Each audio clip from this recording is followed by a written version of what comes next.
净，肃静，肃静，应当肃静。阿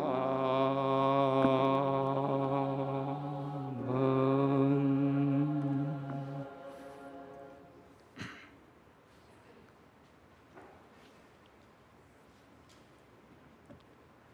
万民啊，你们都要拍掌，要用夸胜的声音向上帝呼喊，因为耶和华至高者是可畏的，他是治理全地的大君王。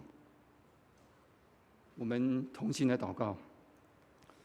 慈悲怜悯的天父，在这美好等候主降临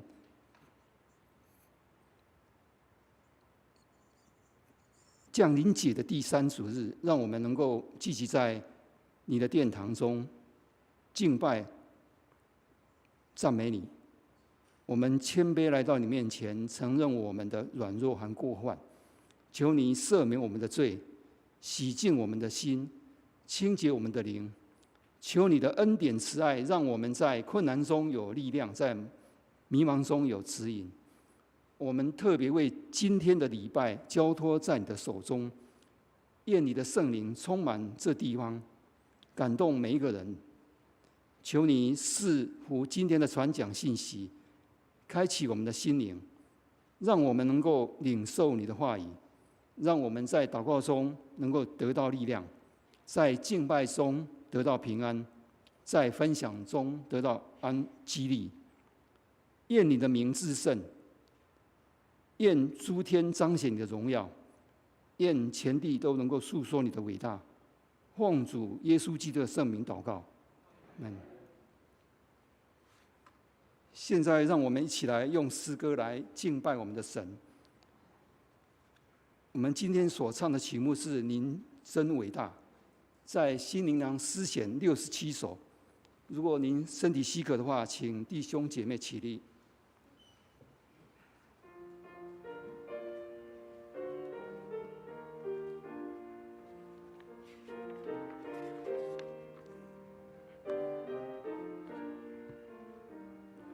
主啊，我神，我每逢举目观看你手中造一切奇妙大功，看见星宿，又听见隆隆雷声，你的大能遍满了宇宙中。我灵歌唱，赞美救主我神，你真伟大，何等伟大！我灵歌唱，赞美救主我神，你真伟大，何等伟大！当我想到曾经延才他儿子将死舍命，我几乎不领会。主在十架甘愿背我的重担，流血舍身，要为舍身我罪。我灵歌唱，赞美救主我神，你真伟大，何等伟大！我灵歌唱，赞美救主我神，你真伟大，何等伟大！当主再来，欢呼声响彻天空，何等喜乐！主接我回天家，我要跪下，谦恭地崇拜敬奉，并要颂扬神啊，你真伟大！我灵歌唱，赞美救主我神，你真伟大，何等伟大！我灵歌唱，赞美救主我神，你真伟大，我等伟大。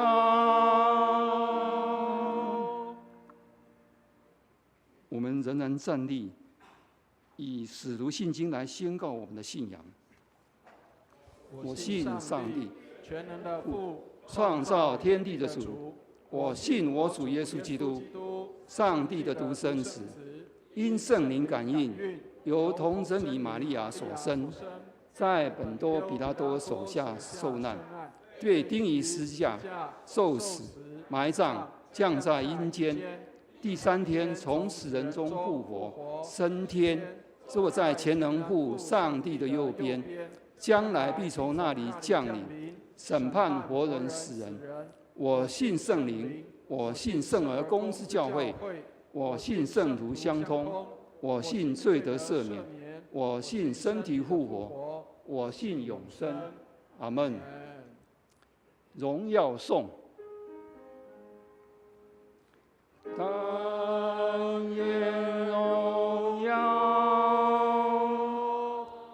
归于父子圣灵，父子圣灵。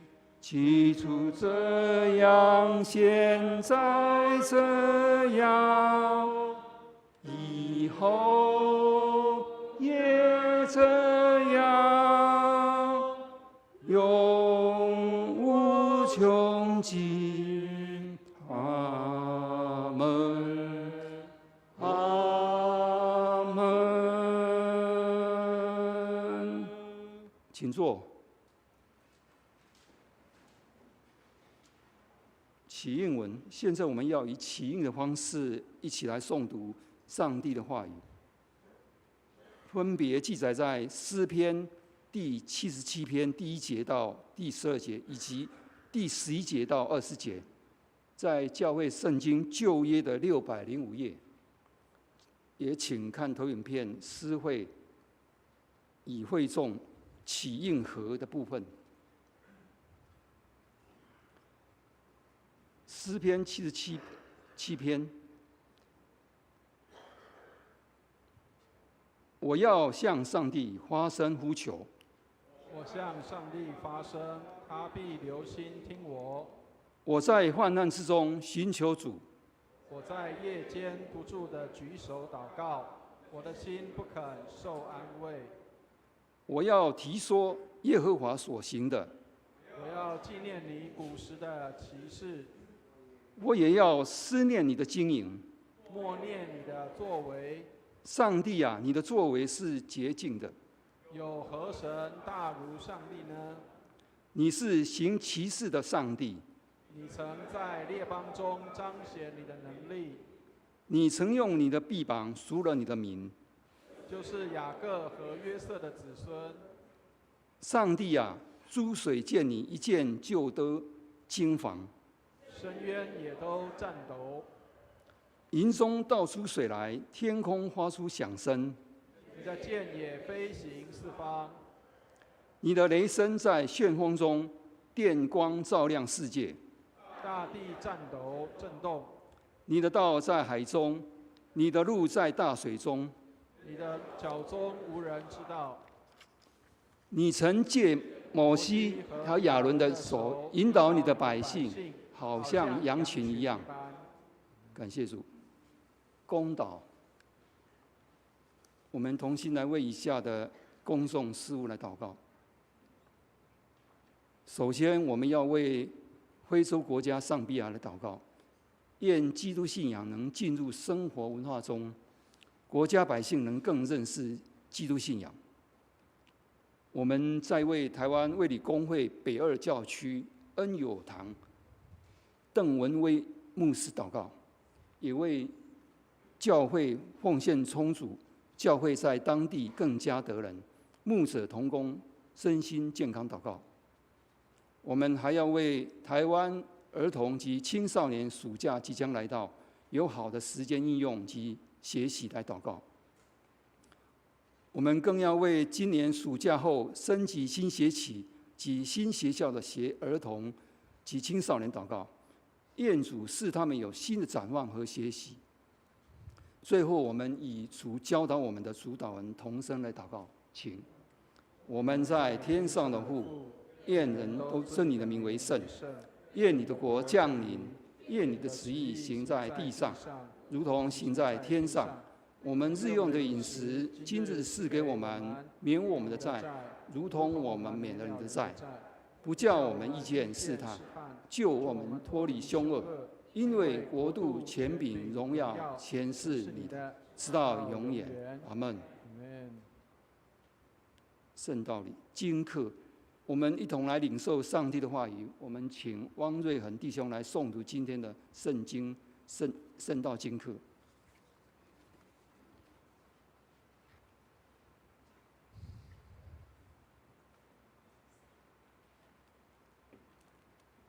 第一处经课在列王记下2章1到2节，6到14节。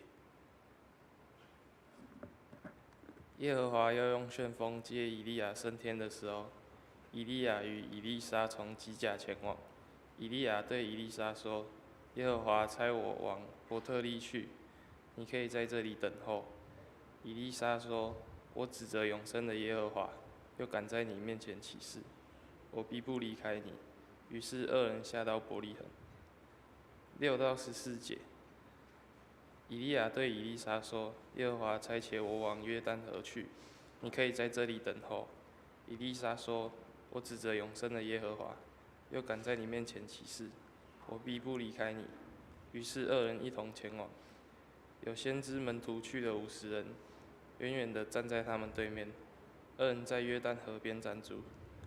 以利亚将自己的外衣卷起来，用以打水，水就左右分开。二人在干地而过。过去之后，以利亚对以利沙说：“我未曾被接去离开你，你要我为你做什么？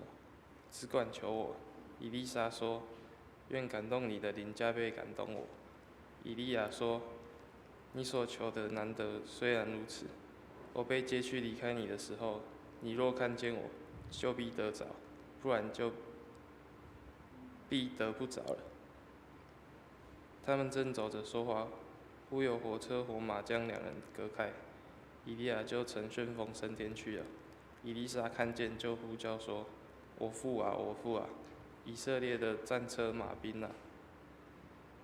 以后不再见他了。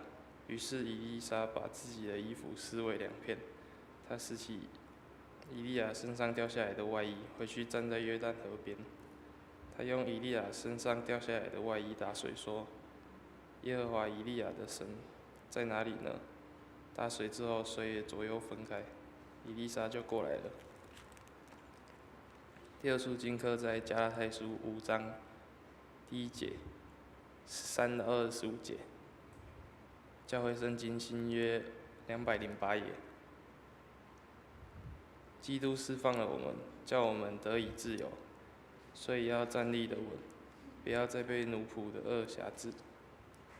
13到25节，弟兄们，你们蒙召是要得自由，只是不可将你们的自由当作放纵情欲的机会，总要用爱心互相服侍，因为全律法都包在爱人如己这一句话之内了。你们要谨慎，若相咬相吞，只怕要彼此消灭了。我说你们当顺着圣灵而行，就不放纵肉体的情欲了。因为情欲和圣灵相争，圣灵和情欲相争，这2个是彼此相敌，使你们不能做所愿意做的。但你们若被圣灵引导，就不在法律以下。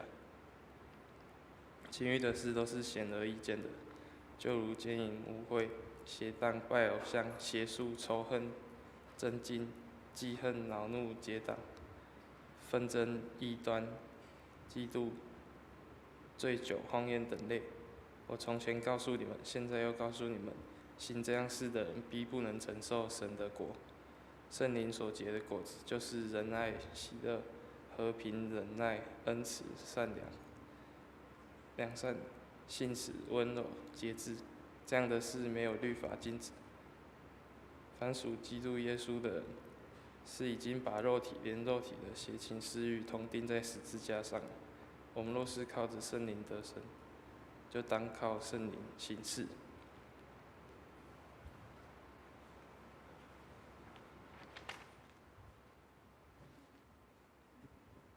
好，谢谢瑞恒弟兄。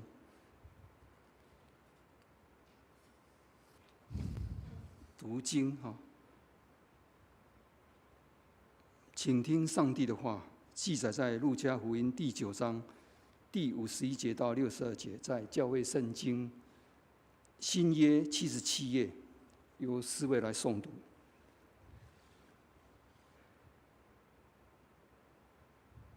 路加福音第9章51节，耶稣被接上升的日子将到，他就定义向耶路撒冷，便打发使者在他们前头走。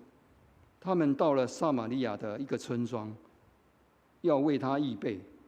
那里的人不接待他，因他面向耶路撒冷去。他的门徒雅各、约翰看见了，就说：“主啊，你要我们吩咐火从天上降下来烧灭他们，像以利亚所做的吗？”耶稣转身责备2个门徒说：“你们的心如何？你们并不知道，人子来不是要灭人的生命，是要救人的性命。”说着就往别的村庄去了。他们走路的时候，有一人对耶稣说：“你无论往哪里去，我要跟从你。”耶稣说：“湖里有洞，天空的飞鸟有窝，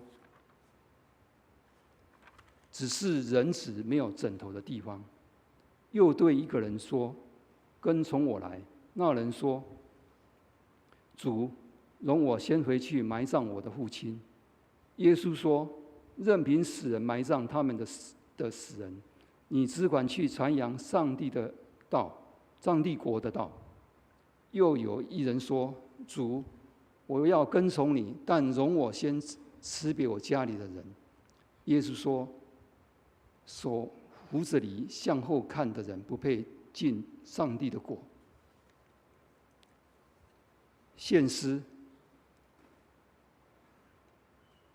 所献的诗歌是求主引领。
谢谢诗班，愿荣美的诗歌能够献给在天上的父。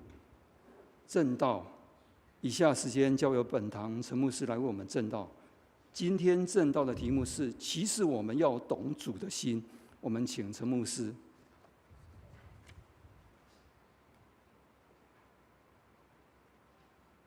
求主引导我们。刚刚大家在听我们的诗班在献诗的时候，我想大家可能瞬间突然间切换到，好像这个很古典的礼拜堂里面，然后很平静、很安稳的那种感觉。亲爱的弟兄姐妹，上帝帮助我们，我们来到上帝的面前，让我们也带着这样的一个平静跟安稳的心。有很多人来做礼拜的时候，或许你心中有很多的复杂的情绪，你有很多的感受，你有很多的一些的紧张、害怕，或者是事情还没办完，还有很多的事情好像还没有完成。然而，这个时刻是我们与上帝交通来往的时候，让我们在内心当中保持这样的一个平静跟安稳。虽然外面是很纷杂的、很混乱的，然而我们的心仍然平静安稳。愿上帝来帮助我们。所以很多人想要寻求心里的平静，在很多地方寻找不到。有一个古代的一个教父叫做奥古斯丁，他跟上帝祷告说：上帝，我寻求你，然而你在我的里面。他说：我在我的里面寻求你的时候，我发现你在我里面的里面。上帝帮助我们，让我们进到那个灵里的最深处，使我们跟上帝有这样的灵里的美好的交通。愿上帝来带领。好，开始前先跟大家来分享一件事情哈。你觉得可以融入在一个团体或是在一个群体里面，是不是就代表我们是属于那个群体，或是我们就能够完全的能够在那个群体的当中，适不适当？好，给大家看一下这个图哈。知道那个意思吗？就算你能够融进去，但是也不代表你是适合这个地方。好，这个知道这个是什么东西知道吗？我们那个下水道的那个铁板，对不对？这个一个洞的那个地方，你可以把盘子放进去，但是盘子应该要放在那个地方吗？不是，对不对？好，所以虽然你可以放在这里面，但是并不是代表你应该是属于这里。各位，我们在刚刚做礼拜的时候，有一个部分，有一个程序里面叫做我们在读这个使徒信经，有没有？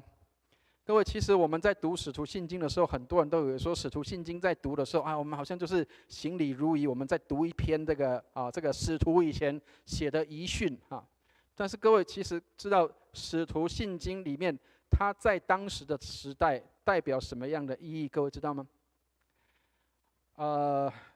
在古代的罗马帝国里面，罗马人他们除了崇拜各样的神明或是希腊的神明以外，其中有一位神是他们的主子，而且是他们一定要拜的。这个人叫做罗马皇帝。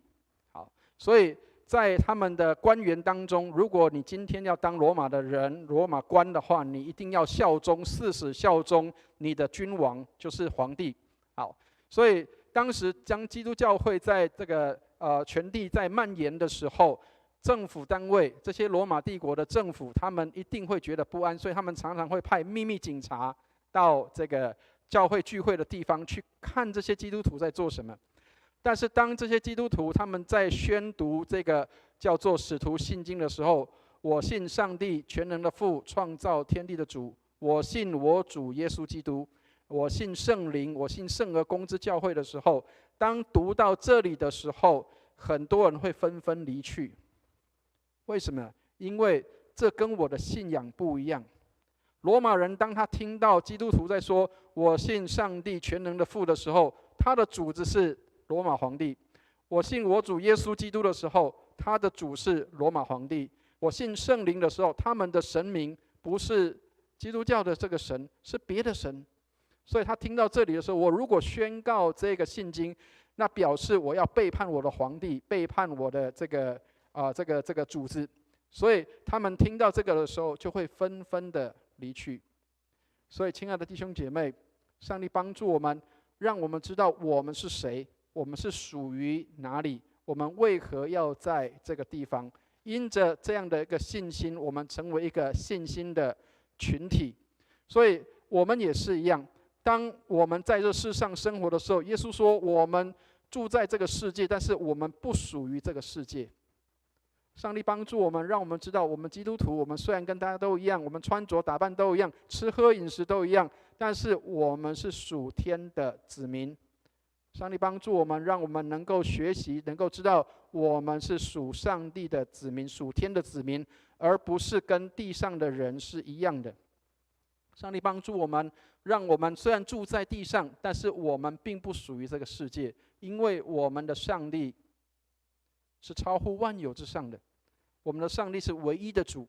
这在当时的罗马时代的时候是不被允许的，因为他们的皇帝才是神明，但是我们所信的上帝却是创造万有的主，包括所有的人事物都是他创造的。所以，亲爱的弟兄姐妹，当我们在读使徒信经的时候，让我们能够知道我所信的是谁。愿上帝来带领我们，一起举起圣经来祷告。愿上帝的话进入我们的心中，成我们的帮助和力量。让我们一起举起圣经来祷告。我们一起念这个祷文，一起念：请，这是我的圣经。他说我是谁，我就是谁。他说我拥有就拥有，他说我可以就可以。今天神的话要来教导我，我诚心悔改，我心里警醒，我灵谦卑受教，我就不再一样。奉主耶稣基督的圣名，阿们。所以，亲爱的弟兄姐妹，我们被呼召离开这个世界。我们虽然住在这个世界里，但是我们不属这个世界，因为上帝从万人当中呼召跟拣选了我们。好，所以在圣经里面，或是我们在教会里面，都常常会听到上帝的呼召 ，God's calling。上帝呼召我，上帝呼召我做什么？上帝要我做什么？上帝要带领我做些什么？我们常常在教会里面用这些的术语，但是亲爱的弟兄姐妹，当上帝真的呼召你，当上帝告诉你说你要跟随我的时候，我们用什么样的心态去跟随他？上帝帮助我们，让我们能够知道，当上帝呼召的时候，我们愿不愿意按照上帝的话去做，按照上帝的话去行，还是我仍然照着自己的方式，按着自己的安排去过我的生活？今天我们看的经文里面有4个人物，不同的一个对呼召的态度，所以我们今天要看这4个人是不一样的呼召的态度。那首先要先跟大家讲哈，后面这3个是耶稣会呼召他们，有的是自己要跟随耶稣，但是耶稣对他们有不同的一个说话。那但是我们要先来看的是耶稣怎么样来面对他自己生命的呼召。请我们来看一下今天的圣经里面经文的第9章51节的地方哈，我们先一起来读一下。这里有个很有趣的地方是，这一个事情耶稣是怎么样去看待他的呼召的。我们来看一下51节的地方，我们先念一下51节，我们一起念来。耶稣被接上升的日子将到，他就定义向耶路撒冷去。好，亲爱的弟兄姐妹，有没有注意到这边的时间序？有没有？在第9章51节的时候，这里提到什么？耶稣要被接上升的日子，所以意思是什么？这个时间就是耶稣要往耶路撒冷去，然后他准备要去做什么？他准备要去受死了。去耶路撒冷做什么？不是去那边欢乐。如果耶路撒冷可以像是我们现在的国家的首都的话，哇！我要到台北市去，我要去建立我的事业，我要到这个那个美国的这个纽约我要去建立我的这个金融王国，是要去建立我自己的工业，是这样子吗？各位，耶稣去那里做什么？他要去被接上升，就是他要准备要去受死了。很多人在面对一些的前面的道路的时候，很多人在面对新的工作、新的职业的时候，你会发现一个事情，就是当你去面对一个地方，你恐怕就要死在那个地方。我所谓的死，不是真的在说身体的死，你可能要预备自己，就是要埋在那个地方了。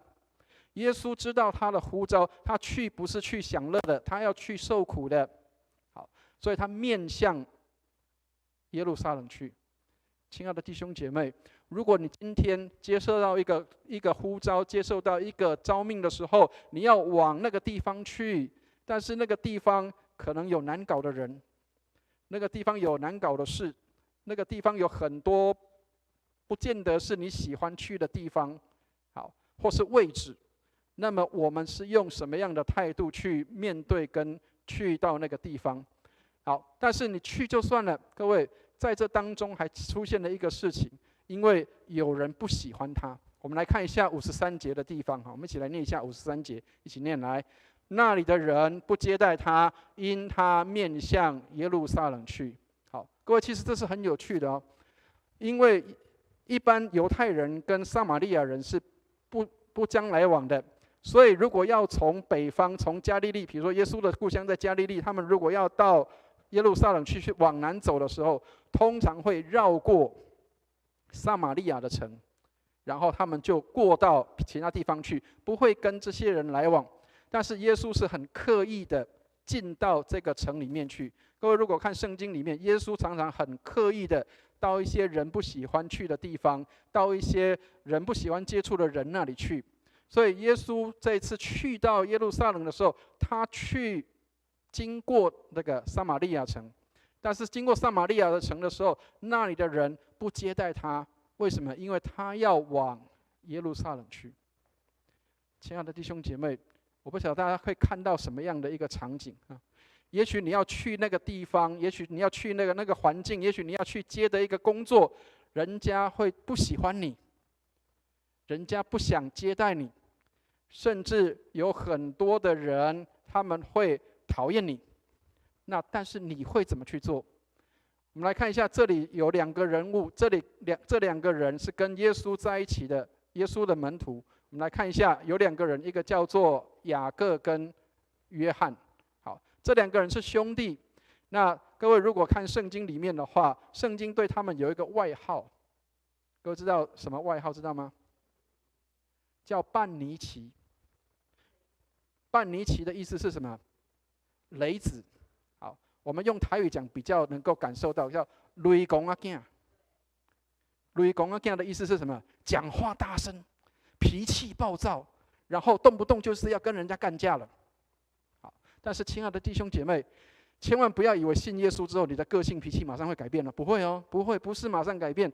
这2个人看到哇，老师被羞辱了。我的老师我们一起要去到耶路撒冷去的时候，我的老师被羞辱了。各位知道他们做什么样的事情吗？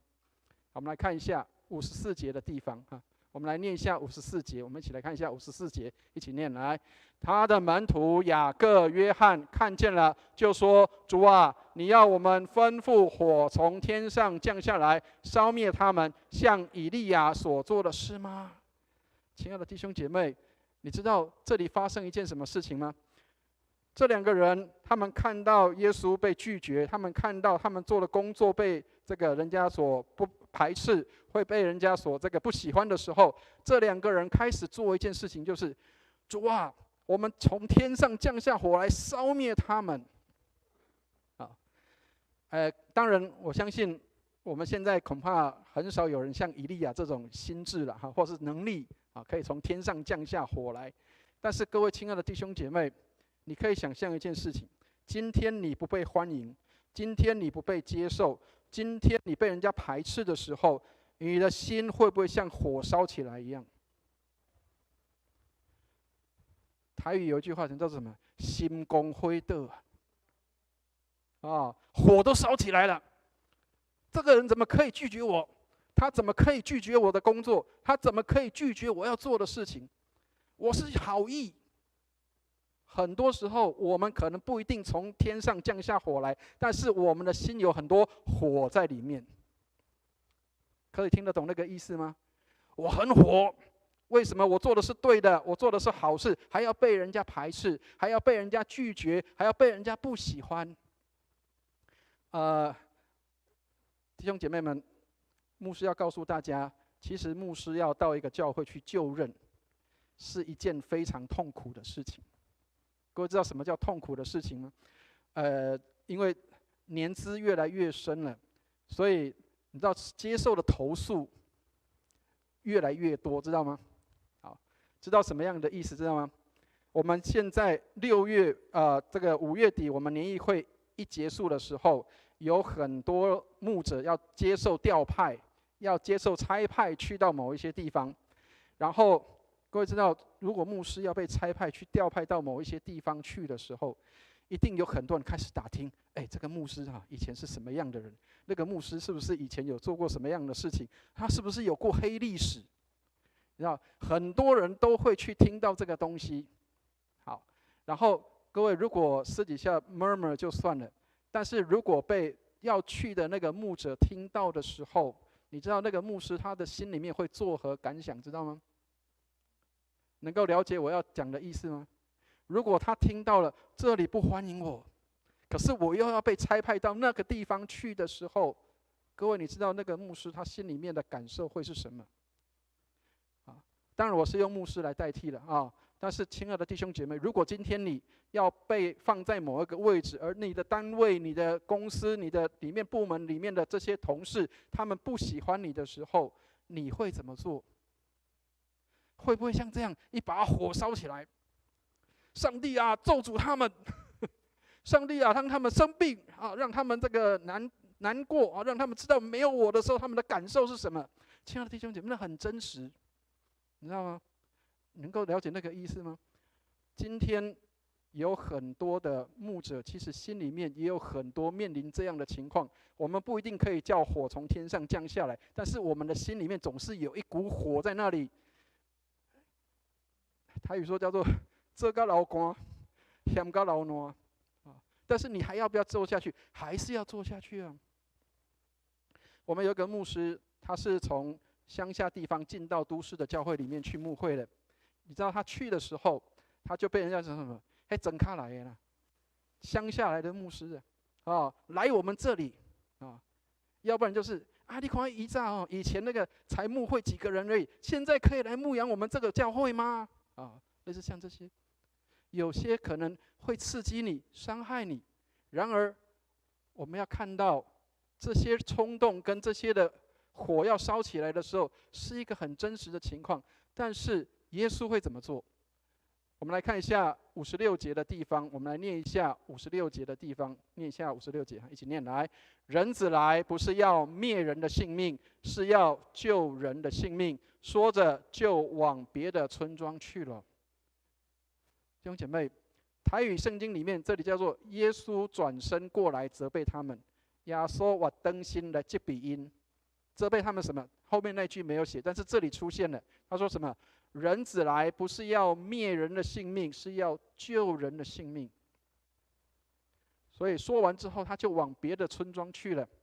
亲爱的弟兄姐妹，刚刚提到牧师在一个地方牧会的时候，一定会有不同的人，也会有不同的意见。有时候很难处理的就是刚好两边的意见是不一样的，然后两边意见不一样的时候，都要拉着你说：“牧师，你要站在我这边。”另外一边说：“牧师，你要站在我这边。”亲爱的弟兄姐妹，你知道，其实有时候很难的。跟大家分享一个实际上的案例。我很感谢上帝，我们的教会很和谐但是，我们真的要保守在圣灵里面保守合而为一的心。我在刚神学院毕业的时候，案例传道的时候，去到那个一个教会里面，然后那个教会的司琴是我的学妹，是这个神学生，然后教会的诗班的指挥是教会里面的会友，然后在做礼拜前的5分钟，这两个人突然抢起来了。5分钟前这是我人生当中第一次面对在教会里面的冲突的时候，你知道我那个时候吓得要死。我才30几岁的人，结果要面对一个这么大的一个冲突，怎么办？这两个人冲突起来，然后司琴说你要听我的，然后那个慈善主任说你要听我的。好，两个人在那边冲突了，然后我的学妹就拉着我，她说：“传道，我们是传道人，我们是要服侍上帝的，是不是应该要叫他听我们的？”好，然后这个诗班的指挥就来拉着我，他说：“牧师，我是诗班的指挥，是不是应该要听我的？”你知道那个突然间那个冲突来的时候，不知道该怎么办呢？但是各位，跟教大家一个事情：如果在你不知道怎么办的时候，赶快做一个祷告。那个祷告是什么？上帝啊，帮助我。那个叫箭祷，知道吗？射箭的祷告啊。所以，不用再去找 AI 哈，不用问 AI 说这个现在要怎么做，不用问啊。说问什么？问上帝。主啊，我这时候该怎么办？射箭的祷告。好，那时候上帝突然给我有一个智慧，去这样说。我就跟这个思琴的这个姐妹，我的学妹讲说，我们是上帝的仆人，他们是上帝的孩子。那你觉得我们应该怎么做呢？后来这个思琴就点点哈，就回到他的司琴的位置上，就继续去弹琴去了。好，所以亲爱的弟兄姐妹，当然我不是要说牧师很会处理事情，不是，而是当你遇到冲突的时候，当你遇到人家不喜欢的时候，你是要去搅乱一池春水呢，还是要能够去做一个和平之子？我不晓得大家能不能注意到后面的那句话说着就往别的村庄去了。当你要留在那里跟别人冲突的时候，你可能一顾来一顾去的时候，是不是要思想一下，为了合一，为了上帝的国，为了上帝的教会，宁可我到别的地方，宁可我转到别的服事去，我不要在那里造成更多的冲突在那个地方。亲爱的弟兄姐妹，耶稣是这样做的。他说：“人子来不是要灭人的性命，而是要救人的性命。宁可为了救人的缘故，我可以牺牲，没有关系。但是让这个事情能够很平静的，不是冲突的，不需要用火降下来烧灭别人，去咒诅别人说这个什么得癌症啊、生病啊，或是家里出什么事情，不必要这样。祷告有没有这个权柄？有啊。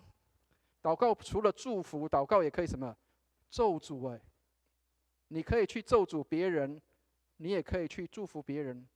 所以，亲爱的弟兄姐妹，人子来不是要灭人的性命，而是要救人的性命。我刚刚提到说，有很多的年轻牧师已经跟我投诉了哈，因为没办法，我们比人家资深，就要接受投诉。所以后来我就跟这些年轻的孩子们讲说，各位年轻人，我们没有办法求得所有的人喜欢我们，但是我们只要讨一位喜欢就好了。你无法满足所有的人都喜欢你，你没有办法让所有的人都爱你，但是你只要讨一个人喜欢就好了。所以，亲爱的弟兄姐妹，你的服事也是这样。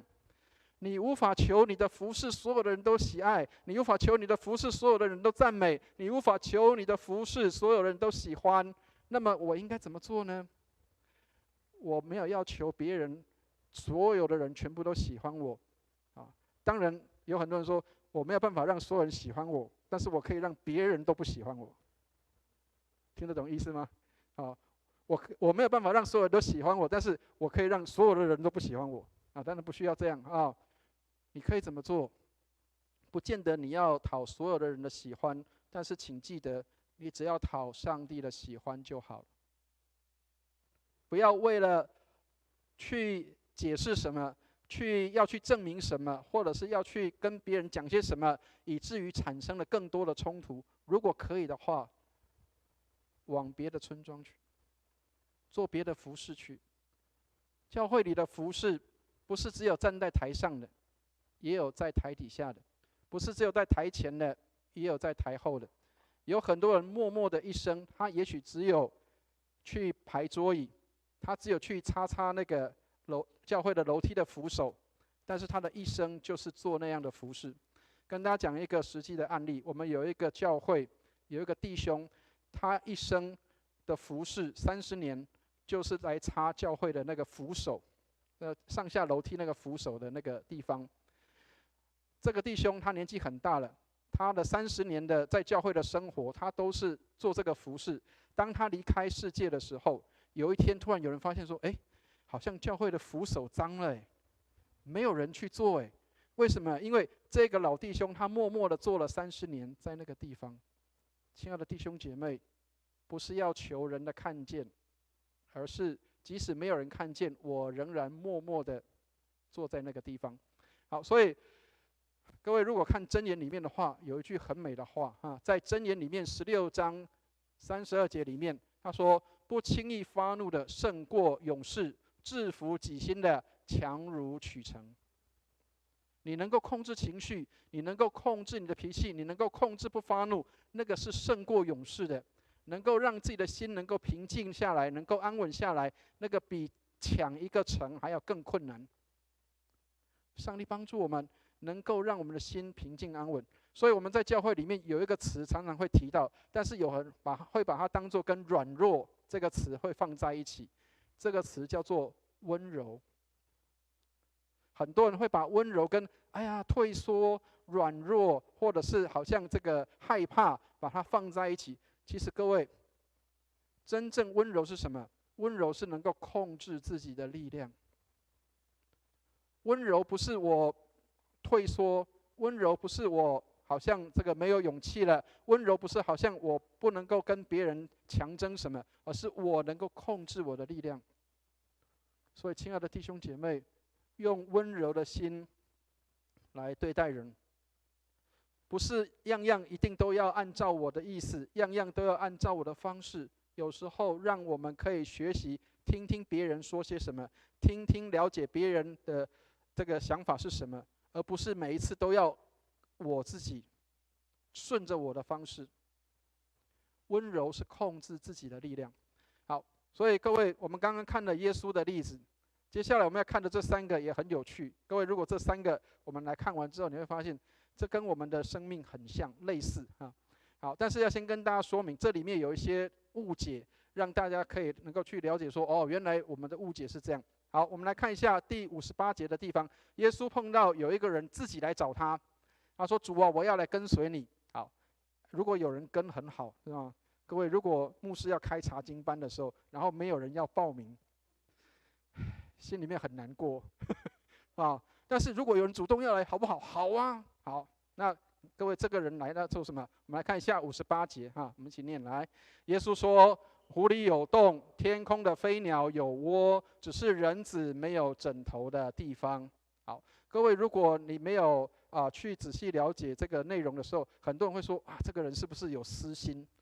你看这个耶稣说：“湖里有洞，天空的飞鸟有窝。”是不是他要靠着服侍上帝，或是他要跟随上帝的时候，要得到什么好处，要得到什么利益？可能很多人会直觉会去判断说，是不是这个意思？但是各位，其实意思是不一样的。耶稣为什么要对这个人说：“湖里有洞，天空的飞鸟有窝，只是人子没有枕头的地方？”各位知道狐狸的洞是做什么？让狐狸休息啊，对不对？它累的时候在那边休息，对不对？天空的飞鸟有窝，鸟窝做什么？也是让它休息的，对不对？好，所以意思是什么？有没有听过有一句话讲叫做“最好是能够叫做钱多事少离家近”，对不对？工作最好是这样，哇，太完美了啊！随时我累了就可以回家休息，随时我要是这个不想上班的时候，我就可以窝在家里面。所以，亲爱的弟兄姐妹，你知道这个人他其实在求什么吗？我要跟随主，很好，但是呢，我希望离家近一点不要让我太累让我可以好好的有休息的时间。但是耶稣为什么要这样说？耶稣说：“湖里有洞，天空的飞鸟有窝，但是人子没有枕头的地方。”耶稣要表达什么？服侍上帝是很繁杂的，服侍上帝是有很多事情的。你随时可能你要休息的时候，突然间事情又来了，你就要去服侍，就要去面对的。如果你要求的是希望钱多事少离家近的话，那恐怕是很难的。要跟随耶稣的人，要记得一件事情：你可能你连休息的时间都没有。好，跟各位分享一个实际上的案例，真实的历史上的记录。我们要以我们是卫理会的会友为荣，知道吗？18世纪的时候，卫斯理带领这些的寻道卫理会的会友，他们能够在英国建立很多的教会，但是有一个记录，官方的记录说，这些卫理会的会友在晚上的时候都会到处去拍拍照，到处去游走四方。好，各位以为他们是去夜店吗？不是，他们不是去什么地方去 pub， 不是。当时的英国因为有很多人被这个酒捆绑、酒瘾捆绑，所以很多人都喜欢去哪里？去酒店喝酒。啊，他说这个以前他们有一句那个俚语叫做什么？一便士，就是1块钱哈，可以喝到什么？喝到微醺啊。他说2块钱就可以让你喝醉了。好，所以很多人喜欢去喝酒，很多人喜欢去喝酒，然后醉倒在路旁，醉倒在路边。没有人照顾，有时候可能车子一过去，可能就撞到他了。这些卫理会的会友在做什么？他们都去人家喝醉酒的地方，躺在那个地方路倒的地方，跑去他的身边，跟他讲说：“你要信耶稣哦，信耶稣可以改变你的生命啊！你需要上帝帮助你，你要改变你的生命。”亲爱的弟兄姐妹，这些人蹲在路边陪伴这些醉酒的人，让他们可以得到休息之后，把他们服侍回家。这些卫理会的会友，他们不是去外面拉拉蛇，他们不是去没事逛夜市，不是的，他们是去帮助那个在路边倒的人，去服务他们。亲爱的弟兄姐妹，你愿意去做这样的服事吗？当有人需要的时候，半夜电话打来，某某弟兄，你可以来这个帮助我吗？我家里出事了。我们可不可以也有这样的心志？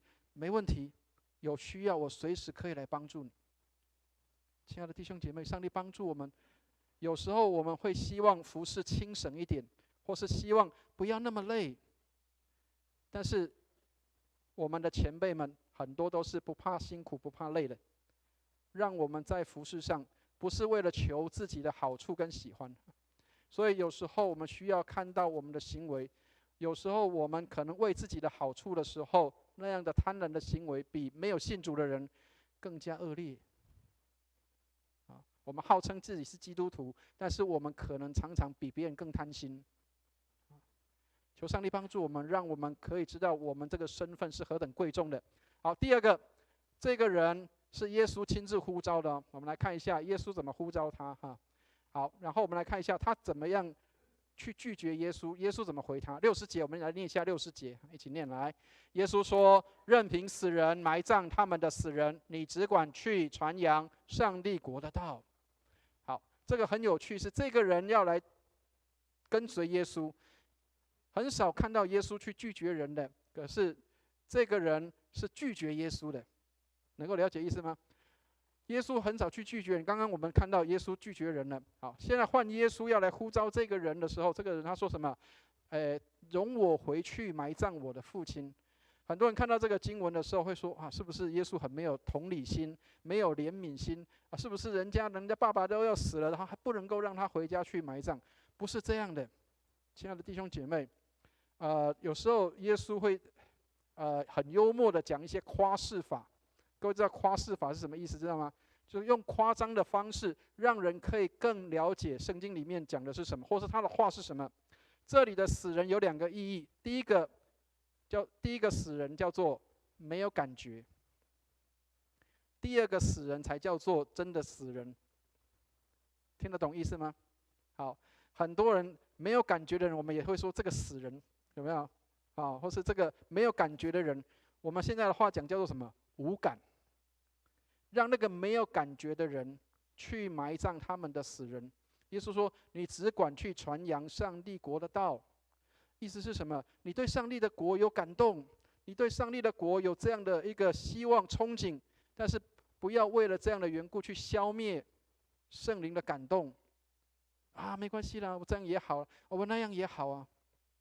亲爱的弟兄姐妹，耶稣不要一个无感的人，对上帝的国无感的人。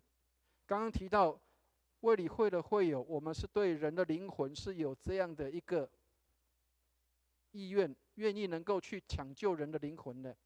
上帝帮助我们。当然，现在不是说好像我们就不做这个事情，不是，而是每一个时刻，我们抢救灵魂都是相当重要的。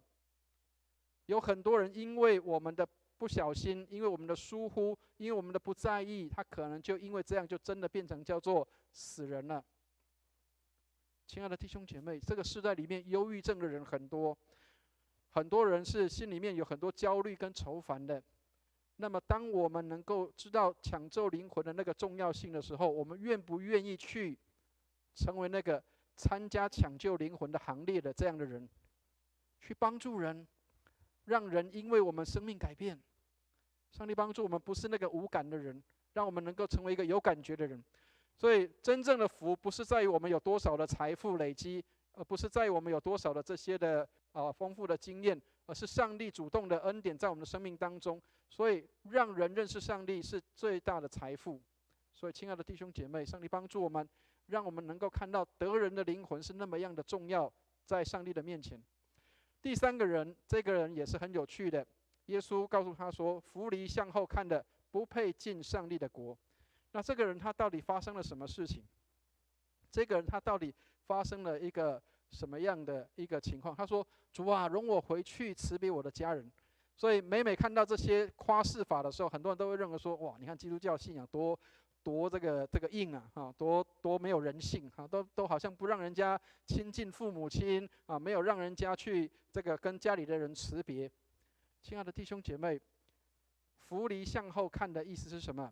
扶犁向后看的意思就是我一直在回看着我的后面，不管我有多少的成就，我有多少的背景，我一直在看我的这些，甚至我会希望说，会不会这些我的过去的经验背景，我的这些的经历才干，哎呀，人家会留住我，人家会把我留下来不要让我去服侍。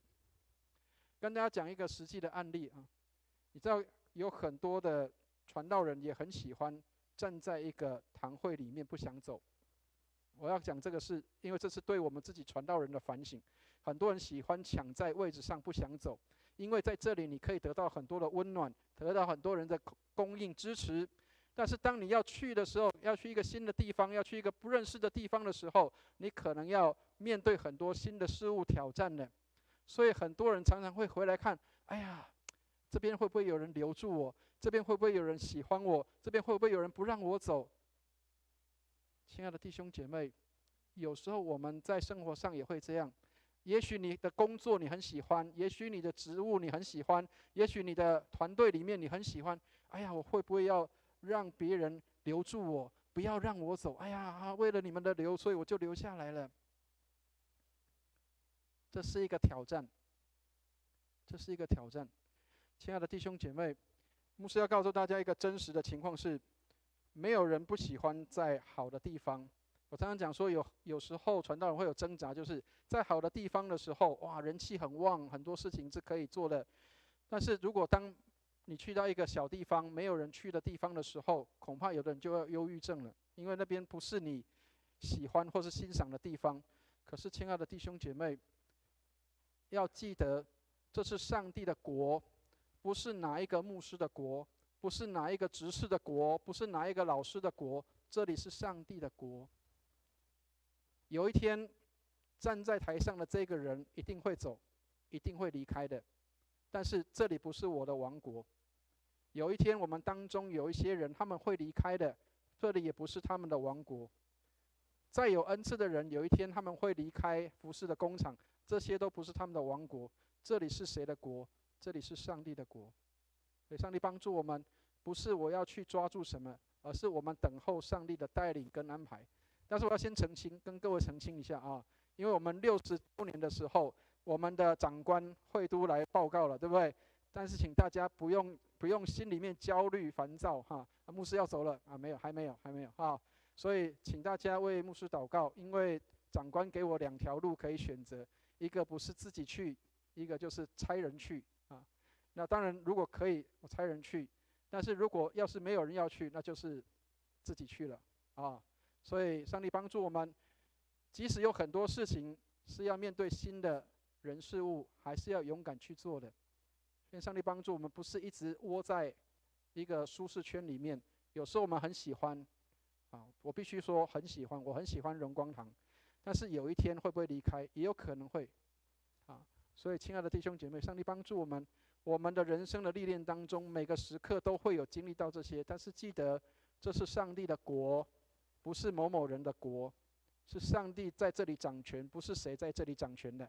好，所以耶稣在十字架上他说什么？他说我成了。他不是说我成功了，我很有成就，不是，他说是完成了。所以上帝对我们一生不是要求成功，而是要忠心在我们所在的地方。所谓的忠心，就是尽自己所能的，尽自己所能的。亲爱的弟兄姐妹，我们的服事也是一样。今天你的服事可能是一个主日学老师，今天你的服事可能是教会里的执事，今天你的服事可能是教会里的小组长。但是让我们忠心的完成，不是只是要追求一个成就，让我们忠心的完成它。好，所以以弗所书5章16到17节说，要爱惜光阴，因为现今的世代邪恶，不要做糊涂人，要明白主的旨意为何。上帝帮助我们，今天我们看的这4个案例，让我们看到，当上帝呼召的时候，你的心态是什么？好，所以圣经上告诉我们说，我们是上帝的孩子，应当像光明之子一样，有慈爱的儿女，要凭着爱心来行事。所以，亲爱的弟兄姐妹，牧师再次跟大家提醒一个事情，就是今天你所做的服事，今天你所做的工作，也许不被人喜欢，也许被人家排斥，但是请记得，不要为了自己的缘故去搅乱，让大家变成冲突。宁可我们换别的跑道，换别的事工，而让上帝的和平跟平安在这个地方，凭着爱心来行事。所以今天的经文给我们几个提醒：第一个，在基督里的爱才是真实的爱。如果没有在基督里的爱，我们是为了那个位置，为了喜欢去的地方，那不是真的爱。所以在基督里的爱才是真的。圣经里面说要爱人如己，圣经上告诉我们要爱人如己。我们是不是真的是在基督里面爱人，还是我为了某个目的去爱别人，为了要得到那个好处去爱别人？所以不一定我们要完美，但是我们请记得，让我们能够带着温柔的见证。我们不一定要完美，但是让我们能够温柔的带着温柔的心，温柔的见证，即使被人拒绝，被人不喜欢，我们仍然用温柔的心来对待。所以以弗所书的5章1节说，要效法神，好像蒙爱的儿女一样。虽然人家不喜欢我们，但是我们仍然用温柔的心来对待。为了合一的缘故，求上帝给我们有那样的一个耐心和爱心。为了合一的缘故，让上帝工作在当中，不一定要我完成什么，而是要上帝工作在这当中。第二个，在基督里的委身才是真实的委身。所以上帝看重的不是我们一时的对事工的那个激情，我很喜欢那个事工，我很想要这个事工，而是我们一生都委身在神的里面。所以刚刚提到呼召，有的人说滥用呼召了比如说我要去当这个一个富豪这里这个漫画，有的人说我要当一个富豪，有人说我要当一个歌星万人迷，有的人说我要呼召过自己的生活。亲爱的弟兄姐妹，不要滥用呼召，呼召是为主而活的。我如果被呼召成为一个商人赚钱，那么我是为主而活的商人。我如果是一个歌手，我如果是唱歌的人，为主的缘故而接受这个呼召，为了要荣耀上帝。我的呼召不是为了过自己的生活，而是为了要荣耀上帝。上帝帮助我们，让我们的生活不是为了自己活，是为了招我们的主来活的。所以上帝不要那个叫做完美的门徒，不是要完美的人，上帝要的是愿意跟随的。所以亲爱的弟兄姐妹，当我们在唱诗说主我愿跟随你的时候，请记得不是上帝要你完美，而是你愿意。当你愿意的时候，上帝就拣选你，使用你，而不是要等你完美，让上帝来带领。所以第三个，除了这些以外，第三个叫天天为主而活，才是真实的门徒生活。所以每一天为主而活，不是为自己活。这里有一个很好的提醒说，其实你的生活方式，你如何使用金钱、时间，已经在告诉你，你是不是真的爱耶稣。你的时间跟金钱是为耶稣而用的，还是为自己而用的？但是不要误会不要误会牧师要讲的，因为我们有很多诗歌、奉献歌里面说什么所有权奉献，有没有？所有权奉献千万不要以为说这个好像把全部钱倒进去，那个才是上帝喜欢，不是。是你的生活的每一个时刻，你的用钱、你的时间，是不是爱耶稣而用的？为了爱耶稣而用。保养好自己的身体重不重要？重要，这也是为了爱耶稣而用的。所以千万不要以为说只有全部都倒出去才是上帝喜欢的。爱耶稣是什么？我把我的身体照顾好，让我的身体可以为主使用，那么我的金钱用在健身，用在我的食物上面，用在我的保养身体上面，这是爱耶稣的。上帝帮助我们，让我们可以学习我的时间跟金钱怎么样来爱耶稣。所以，亲爱的弟兄姐妹，上帝帮助我们，我们不一定要离家很远。刚刚提到了耶稣呼召他的门徒的时候，当然我们不一定要离家很远，我们不一定要去做很大的服事，我们不一定要去做很多的人家喜欢的事情，但是我们是不是喜爱耶稣，爱耶稣，以至于让人可以看到我们爱耶稣的心是真实的。如果我们来信上帝，但是我们没有喜乐，没有平安，那么很多人恐怕不喜欢来信耶稣了。如果我们觉得去教会很无趣，我们不喜欢去教会。跟大家讲一个实际上的案例，去年在圣光神学院，我去周间礼拜的时候，我就挑战一些神学生说，以后要成为牧师的牧师蛋们，你喜欢做礼拜吗？如果你自己都不喜欢做礼拜的话，那恐怕会友们应该也不喜欢做礼拜。所以，亲爱的弟兄姐妹，你要做礼拜，喜欢做礼拜，那么你带来的人才会跟你一样喜欢做礼拜。所以传福音不是很困难的事情，是我们怎么样去生活，让人可以看见。如果我们自己都不愿意跟随主，那么我们恐怕也很难要求别人来跟随主。所以愿上帝帮助我们，让我们能够成为一个真实跟随主的人。这里也有一个很好的提醒，亲爱的弟兄姐妹，很多时候我们都喜欢教堂里面有很好的设备设施，但是这里他提到一个事情，他说他们没有音响，没有敬拜团，没有吉他，没有招待，没有软垫子的椅子，没有空调暖气，但是只有上帝的话和上帝的百姓。他说这样就够了。那是早期的教会，我们现在很丰富，对不对？我们有冷气，我们有很多的设备，有钢琴，有这些东西，我们的设备很好。我记得好像几年前跟大家分享过一个事情，就是我们有一个弟兄他就说，他说卫理公会叫做冷气强，讯息弱我必须这样承认了因为能够打动人的心的话，这个不太容易。如果不是跪在上帝面前祷告，那样的话，很多时候是出于自己的。但是只要有上帝的话跟上帝的百姓就够了，不一定我们设备要很先进很好，我们不一定要延伸舞台不一定要那个麦克风还可以从地上升上来那种，不见得要这样。但是我们要的是什么？上帝的话跟上帝的百姓一起聚集就够了。所以做主的门徒，让我们每一天跟随主，谦卑的跟随主，而不是我们要去参加课程而已。让我们学习跟随主，做主的门徒。等一下我们会有颁一个成人主日学的奖，那个奖并不是代表说我的学业成绩有多好我学习到什么，而是让我们谦卑的学习，每一天都谦卑的来跟随主。耶稣的8福里面第一个福气说什么？虚心的人有福了，因为天国是他们的。虚心的人有福了，原来的意思是心里贫穷的人。当你常常觉得我需要进修，我需要学习，我需要成长，那么你就是一个虚心的人。虚心的人有福了，因为天国是他们的。愿上帝来帮助我们，一起来祷告。亲爱的天父，我们感谢你给我们有这样的机会，能够来到你面前，来认识你，来寻求你，来得着你。愿你也带领我们，让我们不是为求自己的好处，而是为了求上帝的荣耀；不是为我们自己的益处，乃是求上帝的荣耀；不是为我们自己能够获得些什么，乃是一切为了上帝的荣耀。谢谢你垂听我们的祷告，让人不是看见我们，而是看见耶稣；让人不是看见我们，是看见上帝的国；让人不是看见我们，是看见圣灵在我们当中的带领。感谢你垂听我们的祷告，愿荣耀归给主，奉耶稣基督的圣名，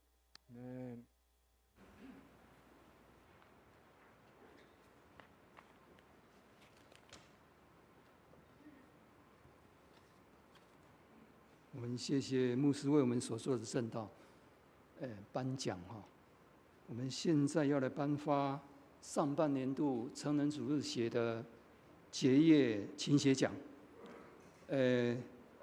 因为人数众多我们就先以老师为主先上台。以下我们有2班，一个路加福音，一个是雅各提多书这2个班，它的老师群，请这几位老师，我们先请他们上台。路加福音，赵少文、谢慧玲、杨伟祥；雅各书、提多书、周雄、贺兆鼎。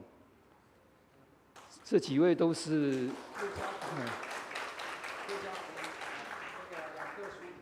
对，那因为我们节省时间哈，我们把我们人数众多的学生群哈，请在路加福音有这些结业的勤学的学员，翁连成、许凌华、余嘉贤，请你们在就地原位站起来哈。许世英、翁立秋、关嘉明、钟德宏、曾美腾、张明德、刘学炫、蒋继庆、李爱珠、郭怡婷，然后下一班雅各书跟提多书的勤学学员，汪怀怡、郑宝华、王如君、李建营、吕茂林、林继博、郭怡贤、肖天一、陈秀薇、侯明成、何炳炎。以上这几位老师跟学员，我们会请我们的德强执事来颁花。那我想，我们是不是请牧师跟我们做祷告之后，还是要先？牧师跟大家说一些介绍啊。我们的在前面的是我们的成人主日学的老师群，那他们都是我们当中教会里面有受过神学教育或者是有这些的我们的一些的认证的当中的一些的我们的同工来担任我们的老师。那可能有的人会很奇怪说，当中除了老师以外，有很多的学员也是老师哈。那请大家记得，我们的成人主日学不是老师就是学生所以每一个人都可以有机会学习，也有机会可以当别人的老师。所以各位看那个我们的如君姐她是诗班的指挥，她也到班上来上课。林老师也是到班上来上课，他们都是老师，但是他们也都可以成为学生。所以在教会里面，我们不单成为老师，我们也可以成为学生。上帝帮助我们，让我们谦卑学习，做主的门徒，让我们能够来学习上帝的话，能够一生走在上帝的道路当中。那我们就一起来为我们在当中的我们的老师跟学员来祷告。这个不是一个叫做成就奖，而是让我们可以看到说，我们这样的一个努力跟我们这样的一个跟随主，这是一个等于一个勉励，也是给弟兄姐妹一个鼓励跟激励，就是让我们也能够学习跟效法这样的样式，我们能够来认真来跟随主，学习主的话，跟上帝来帮助我们。我们一起来为我们的老师们跟学员们来祷告。我们一起来祷告。亲爱的天父，我们要为我们的老师跟学员献上感恩，他们是你所拣选的，成为主你的这个班上的这样的学习的学员还有老师。愿你恩待他们，让他们在教导上面，让他们在学习上面都一同蒙恩获益，能够真正成为跟随主的门徒。谢谢你垂听我们的祷告，让我们能够来领受上帝的话，跟随主的脚中行。将来我们也被呼召成为别人的老师，继续在带领这些愿意跟随主的人。谢谢你垂听我们的祷告，愿荣耀归给主。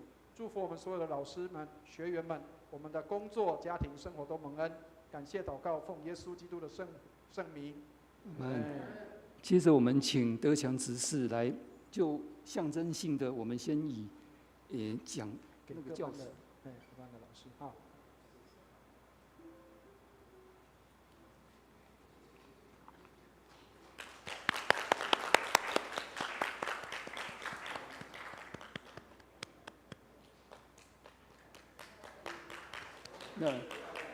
对，那我们另外一位老师这个邵文雄现在正在美国了哈，那由我们的对，好来拍一下，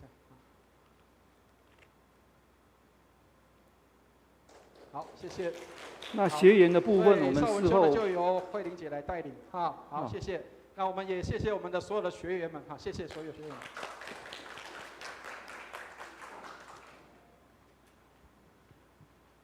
我们谢谢牧师今天所做的证道，真的是这里是上帝的国哈。那我想，我们作为门徒，不仅仅只是每个礼拜到教会来，我们也希望能够实践每天用谦卑的心，还有忠心的跟与主同行的这个过程，这个就是我们今天所谓的呼召。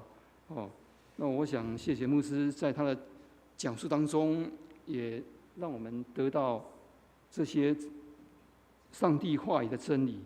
我们现在要以诗歌来回应，我们来唱新灵粮诗选420首，恳求主向牧人引导。如果弟兄姐妹身体许可的话，请站立。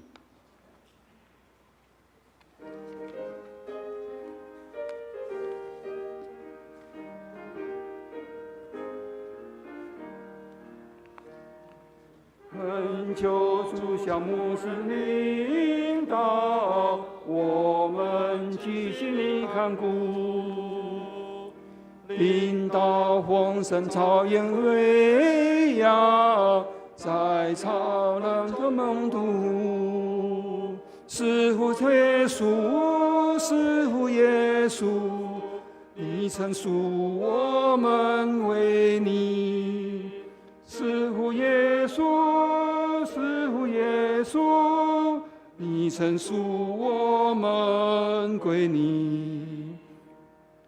我们属你，求你看顾，引导我们走天路，保守我们眼里罪恶，寻找我们路迷途。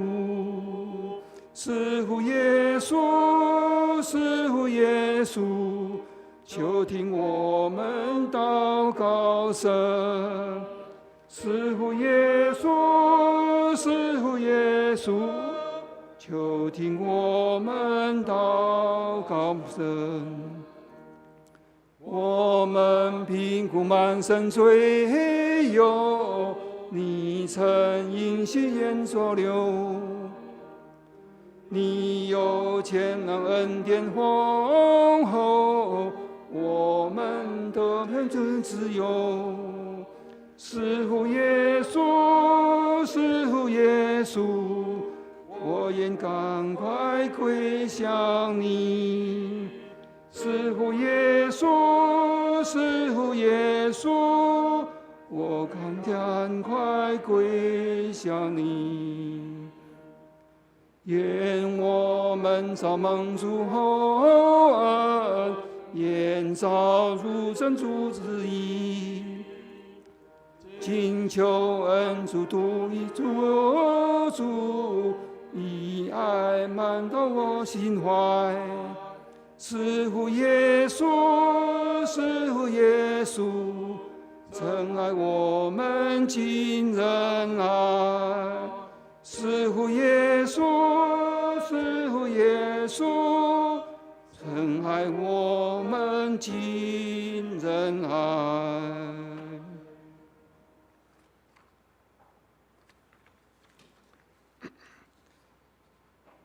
弟兄姐妹，请坐。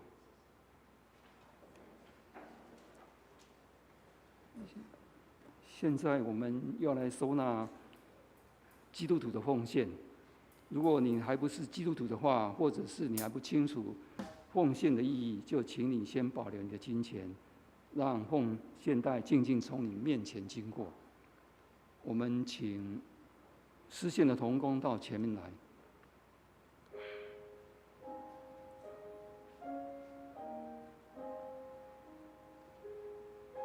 我们以感恩的心回应上帝的爱，我们一起来祷告。赏赐丰富的主，万物都是从你而来，我们把你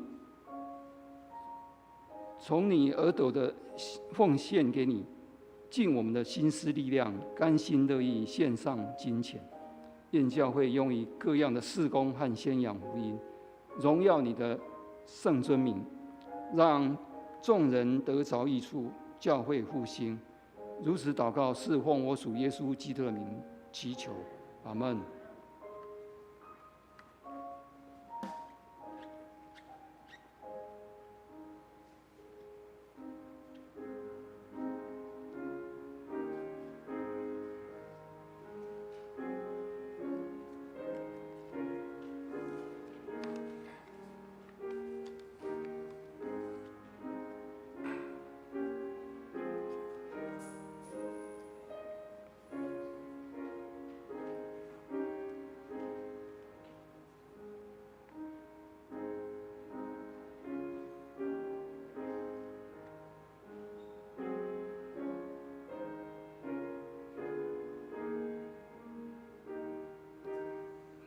如果身体许可的话，请弟兄姐妹一同站立，我们来唱向主呈现歌。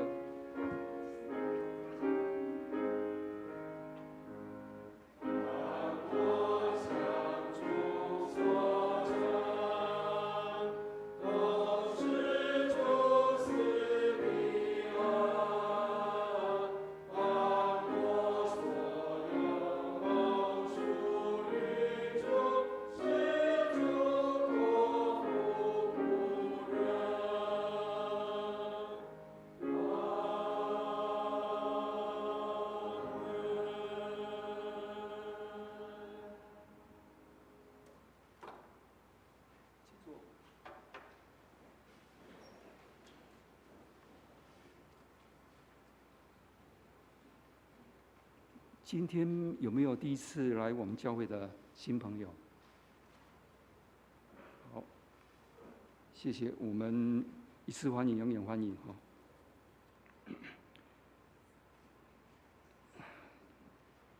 那现在我们来唱，我们成为一家人。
好，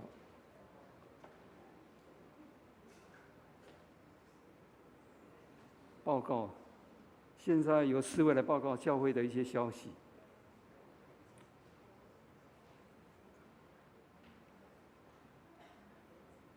今天主日之后，1点半又会召开晨主会议、晨主老师会议。请相关的老师跟同工留步参加。那个报告事项能不能？第三项。下周7月6号主日是7月份的第一个主日，也是圣餐主日。请弟兄姐妹预备心参加。会后，会召开7月份的执事会，请执事同工留步参加。第4项，成人主日学，我们今天已经刚刚颁发了结业勤学奖，请为各个学员学习有收获，还有我们更多的能够来研读学习，作为主的门徒来祷告。第5项，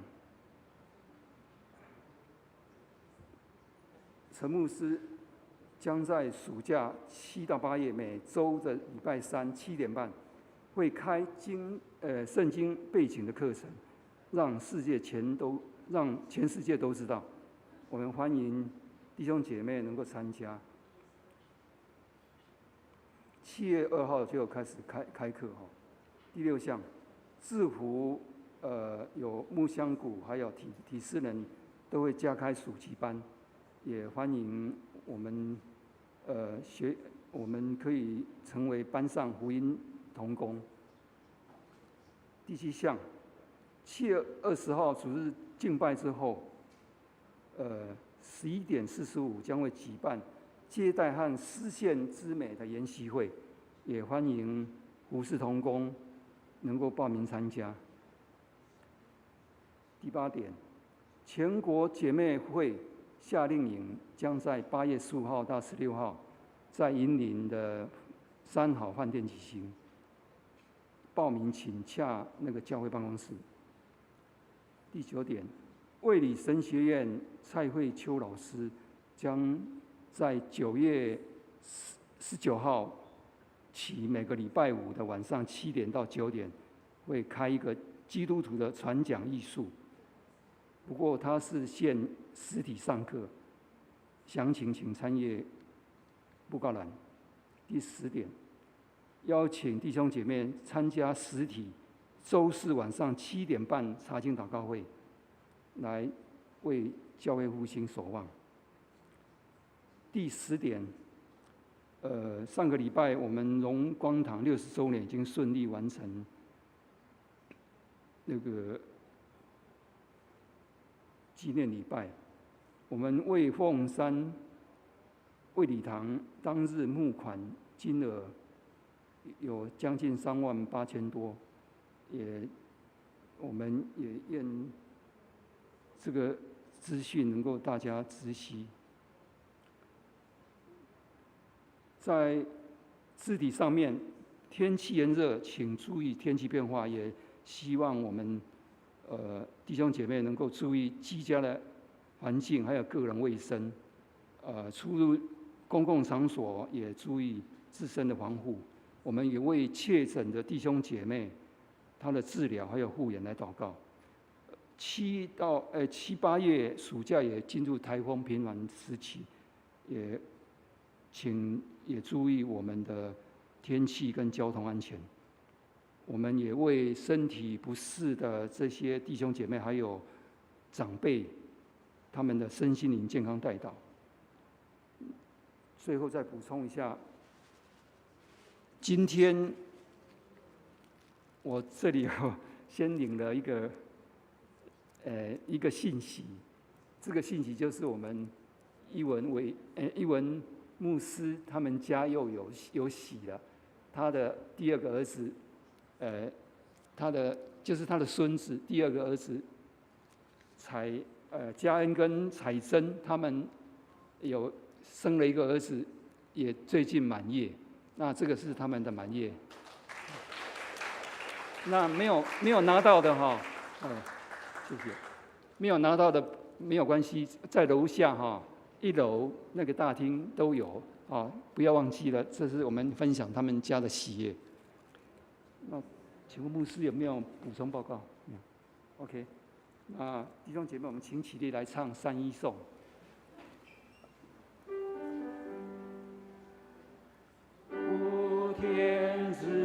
下万国民，齐声赞美父子圣灵，三位一体，同荣同尊，万有之源，万物之本。阿门。请牧师为大家祝福。弟兄姐妹，我们一起来领受祝福。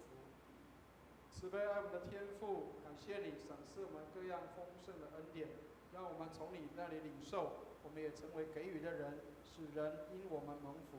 愿我主耶稣基督的恩惠、天父上帝的慈爱、圣灵的感动与交通，常与我们众人同在，从今时直到永永远远。阿门。阿门颂。阿门，阿门，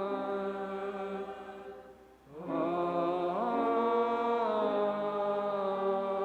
门。请坐。殿页。在殿页当中，请为今天的施礼消息还有教会事工代祷。有病痛忧伤的弟兄姐妹，欢迎会后到台前来，牧师要为你祷告。散会。